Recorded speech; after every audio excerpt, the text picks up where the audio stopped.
Hello everyone, I'm John Naylor and this is Foiling Frenzy 101 Foiling. And today we're going to start with the very first thing. This is actually a reshoot. I've now done like 300 hours and I'm still hopeless, by the way. But this is a reshoot of an education series that I've done previously. Here's a bit of an update. Now, first of all, I got some feedback. People really want a video that just explains foiling, yeah? Like they're trying to tell their friends about it. So let's cover what is foiling. So foiling is, and I've got a foil here with me. Here's one I prepared earlier.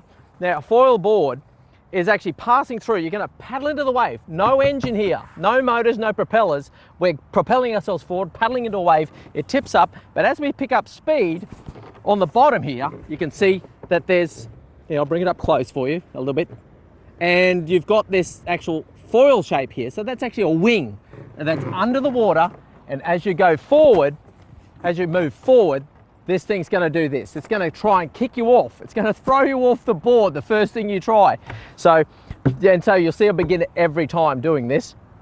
Catch a wave, don't get their weight forward, thing takes off, board rider departs, foil goes into the air. Very common thing. Actually, in fact, that's the best way to get off them. I'll teach you about it later on. But anyway, so foil board. Let's go through the bits and pieces then. So what we've got here, so this is a pretty small jigger here. This is a 4'6" board. And this is carbon fiber, super duper light. This one comes in at 3,400 grams. And I don't know what that is in imperial, sorry, people overseas. And then under there, under the board shape, we've got an actual, what they call a mast.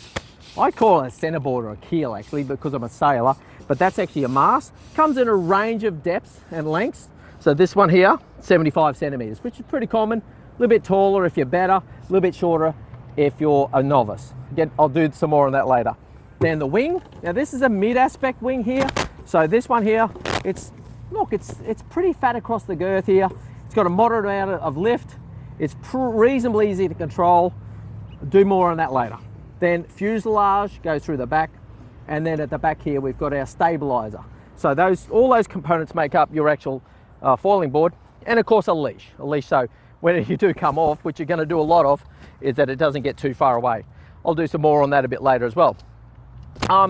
That's really all I want to tell you right now. Now you'll see the people really ripping it up. Don't think on the first day you're going to go out and just carve it up, because that's impossible. I've seen maybe 1 or 2 people go out and ride like for 50 meters in their second session, but they are freaks. If you're going to do this, like me, a novice, you're going to start out as an average surfer going out to foil for the first time. It's probably going to be 20, 30, 40, 50 hours, 80 hours even before I really got to the point where I felt comfortable. Anyway, so I think I've covered that all off in terms of what is a foil and what the basics are, but it's basically catch the wave, get going with it, try and actually keep it pinned down, and then as you get going, you get up to your feet, pop as quickly as you can, and then get your weight well forward, and then catch the wave, and then have the foil come up under you. In a perfect world, and then carve away and do some crazy stuff. Pump away, link up, get some, catch the white rhino and ride through to Kira, all these sorts of things. But that comes later, I assure you, a whole lot later.